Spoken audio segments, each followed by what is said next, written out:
de ce genre de monstres, de ce genre d'individus taillés à la mesure du diable, qui n'ont vraiment pas leur place dans notre société. Ma foi, je vous dis, ça nous interpelle tous. On crie société civile, ONG, ainsi de suite, programme national de lutte contre telle maladie, ligue de défense de telle chose, ainsi de suite. Mais ça, ce sont des problèmes cruciaux sur lesquels il faudrait qu'on se penche. Ce sont des problèmes qui doivent interpeller nos consciences. Et il n'y a pas que ça, il y a plein de faits du genre qui ont cours au jour le jour. Combien de blessés de guerre, ça je vais utiliser le jargon très familier de certains Cotonois et Béninois. Vous savez ce qu'on appelle les blessés de guerre? Ce sont ces jeunes filles qui à un certain âge ont déjà un gosse sous les bras parce qu'elles n'ont pas pu bien gérer. Est-ce que nous parlons de la même chose, François? Attendez, il y en a qui sont devenus cela à cause justement d'actes ignominieux, irrévérencieux et inconscients de certains adultes. Cette fille, par exemple, qui a été déflorée, imaginez, malheureusement, tel n'est pas le cas. Si elle n'était pas passée de via trépas, si elle s'était chopée une grossesse et qu'on n'enlevait pas, ainsi de suite, vous l'imaginez aller vivre avec le mécréant? Je ne pense pas. Elle va garder cet enfant-là à elle et ça lui fait un handicap pour la suite de son parcours scolaire, pour la suite de sa vie, parce qu'il y a déjà des hommes qui vont la fuir, parce qu'ils vont se dire jamais je ne vais épouser une femme qui a déjà un gosse. Vous savez quelle qualité vous avez? Vous n'allez pas chercher vos exemples bien loin, vous en avez même trouvé sur le plateau ici. Bon, mais passons. Et moi j'ai envie de m'écrier, avant de passer à André, Seigneur, qu'est-ce qui nous arrive? C'est quand même de l'ordre de la catastrophe ce qui est arrivé là. Mais bon, nous pourrions toujours dire, bon, un gardien, pourquoi pas, quand il y a même des prêtres qui sont pédophiles. Bon, André, qu'est-ce qui nous arrive? Ce qui nous arrive, Seigneur, c'est ce que nous vivons depuis un moment, au jour le jour. C'est cette, vous l'avez dit, le déclin tout simplement de la morale chez nous. La morale est totalement elle est mise en berne. Je ne veux trouver aucune situation atténuante à cet individu. Si plus je lui propose la salpêtrière, Léon pense qu'il devrait aller à Diaco. Non, je ne pense pas. Je ne pense pas. C'est un individu, celui qui a pu se dégoter un job de gardien dans une école, a dû présenter une certaine assurance, a dû offrir un certain nombre de garanties à son employeur pour qu'on le recrute. Donc je pense tout simplement que c'est un acte horrible que l'on doit punir comme ça le mérite. Voyez un peu, nos enfants sont livrés parfois à eux-mêmes, parce que vous envoyez votre enfant à l'école, votre souci c'est comment faire pour assurer son quotidien, assurer son avenir, et à l'école il se trouve que l'enfant n'est pas non plus en sécurité. C'est là le problème, c'est là que se pose le problème de ceux à qui nous confions nos vies, ceux à qui nous confions nos sécurités. Lorsque dans une école il y a un gardien et que ce gardien se transforme en bourreau pour les enfants, il y a problème. Et je voudrais profiter de cette situation pour interpeller les responsables des centres de formation. Vous savez, c'est parce que les médias ont amplifié ce fait de Kadiaron que tout le monde sait que ça s'est passé et que tout le monde sait que, bon, voilà, il y a eu un tel crime crapuleux à Kadiaron commis par un gardien. Mais vous n'imaginez pas ce qui se passe chaque jour dans nos écoles. Chaque jour dans nos écoles. Nous aimons bien lire ou suivre, écouter sur les médias internationaux lorsque, par exemple, en France, un petit mauvais comportement d'un enseignant suscite une polémique à l'échelle nationale.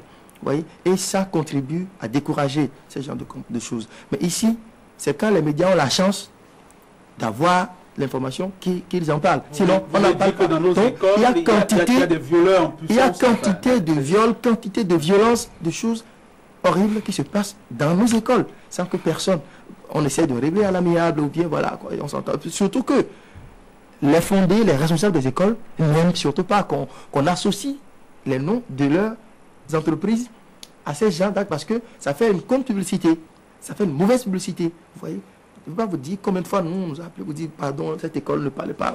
C'est ça le problème. C'est ça aussi le problème. Parfois, il faut oser le faire, il faut le faire pour décourager les choses. Puisqu'il y a des gens qui créent des écoles et qui mettent les élèves dedans sans vraiment s'assurer de la qualité d'abord, ne parlons pas de la qualité de l'enseignement, mais de la sécurité de ces écoles-là. Tantôt, vous apprenez que c'est un élève qui est tombé d'un immeuble à 3 étages parce que tout simplement, il n'y avait pas des gens pour l'encadrer, etc. Donc, je pense que déjà, il faut dénoncer ce acte commis par ce gardien, qu'il soit puni. Et voyez, la petite fille a eu la présence d'esprit d'informer ses camarades que le gardien lui a donné rendez-vous. On lui a dit d'attendre, en fait. On lui a dit d'attendre. Si elle ne les avait pas informés, ça veut dire quoi? Il aurait pu commettre ce crime-là et rester parmi nous et peut-être encore venir pleurer comme nous tous. Et en commettre d'autres après. Parce qu'on n'aurait pas su que c'est le gardien. Parce que peut-être étant le gardien, on ne serait pas en mesure de le soupçonner. Et peut-être qu'il est déjà récidiviste. Pourquoi pas? C'est possible. C'est possible. C'est C'est possible. Quant à l'exemple que donnait François, parlant de grossesse, non. C'est pas ça le problème. Il y a beaucoup de filles, beaucoup de jeunes filles, beaucoup de petites filles qui ont été violées et qui gardent ça toute leur vie. Et ça trouble. On garde ce traumatisme pendant toute une vie. Et ça perturbe la vie au foyer. Donc il y a tout ça. Donc c'est pas seulement la grossesse, mais le simple fait d'être violé, de subir ce acte-là, déjà, c'est dangereux, c'est grave. C'est un poids qu'on a sur la conscience je pour pense des que années, des années et des années.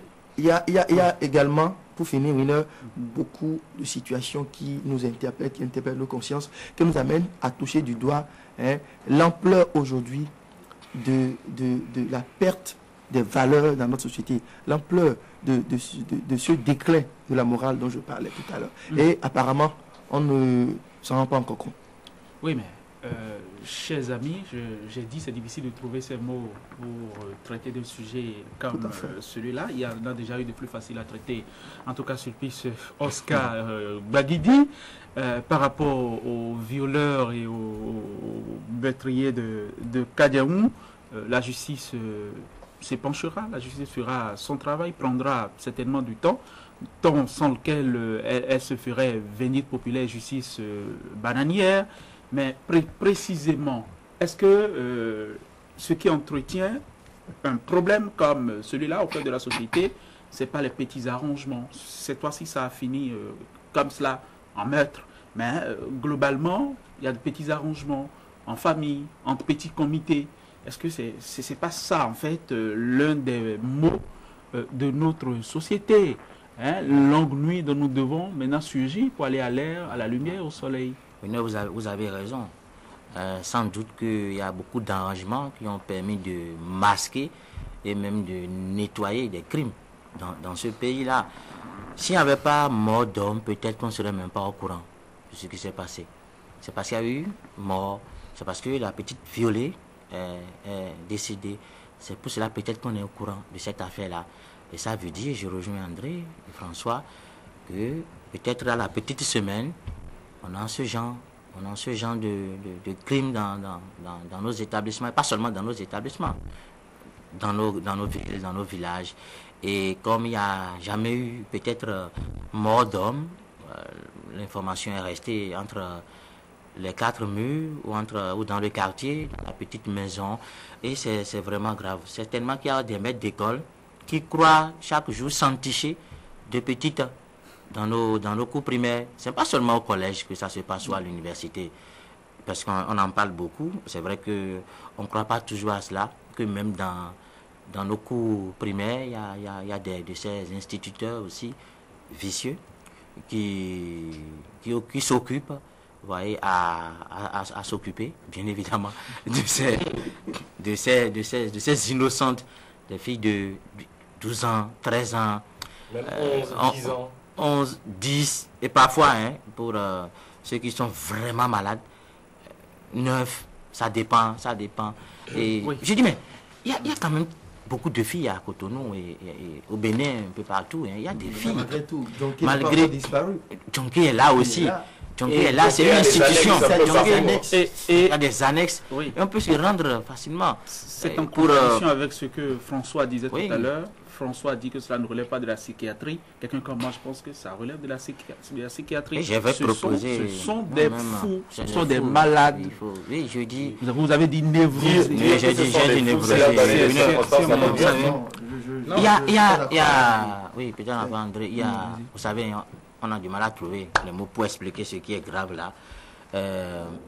Il y a beaucoup de filles, vous savez, à Cotonou. Quand vous sortez, vous en trouverez toujours. Et le gardien aussi trouvera la fille à son image, qu'il peut gérer. On a comme l'impression qu'il y a bien de gardiens qui sont recrutés, mais qui se donnent comme mission de surveiller le déplacement des petites filles pour bien en coincer, d'isoler, voyez, pour faire le reste et baigner dans l'ignominie.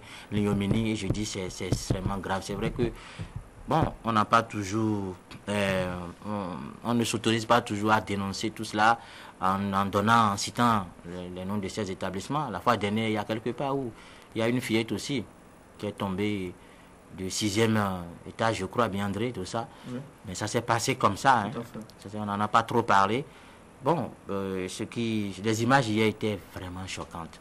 Moi, j'ai rencontré... Insoutenable. J'ai rencontré des mères, des familles, bien évidemment, et qui sont encore sous le choc de ce que Canal 3 a montré. C'est vrai que, bon, on dirait peut-être qu'on aurait dû ne pas montrer tout ça, mais ça a permis aussi... Ça a permis aussi un peu de voir un peu ce qui se passe dans notre société. On en dit bien une fillette, 12 ans. C'est aussi, bon, à un degré un peu plus élevé, qu'on voit des septuagénaires qui s'occupent d'adolescentes, pas de 12 ans, je dis 16 ans, 17 ans. Et non, dans des conditions... C'est pas du même ordre. C'est pas du même ordre, mais nous sommes toujours dans le registre du vice. Vous voyez un peu, c'est pour cela qu'il faut en parler. Un vice qui ne connaît plus. Parce que là, on a bien dit 12 ans. Je crois André va confirmer le reportage. C'est lui qui a... On a bien dit 12 ans. Et c'est ce qui a été écrit dans la chronique. 12 ans. Ça défie l'entendement. Je l'ai dit. C'est parce que ça défie l'entendement que justement, je n'arrive toujours pas à comprendre ce que moi-même j'ai écrit. 12 ans. Ça gêne énormément. 12 ans pour un gardien. Maintenant, on ne connaît pas l'âge du gardien. Peut-être que le gardien, c'est un sexagénaire. C'est jamais. Et ça s'est produit comme ça. C'est vraiment dommage. Si vous permettez, chers amis, moi je pense qu'il n'y a pas de civilisation aimable sans des vices aimables. Disons ça comme ça. Le problème, ce n'est pas les méchants. Ce n'est pas les plus dangereux d'entre nous. Le problème, c'est comment est-ce que nous protégions les nôtres.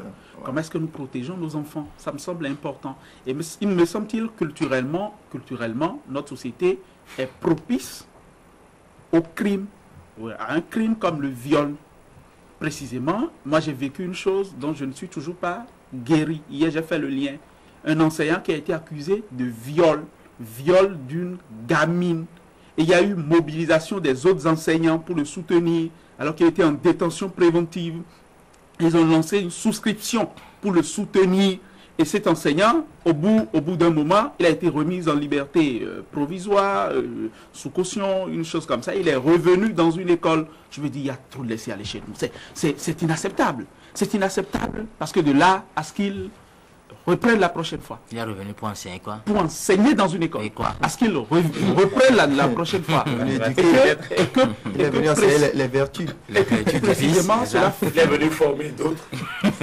Cela qui ne se contente déjà plus de violer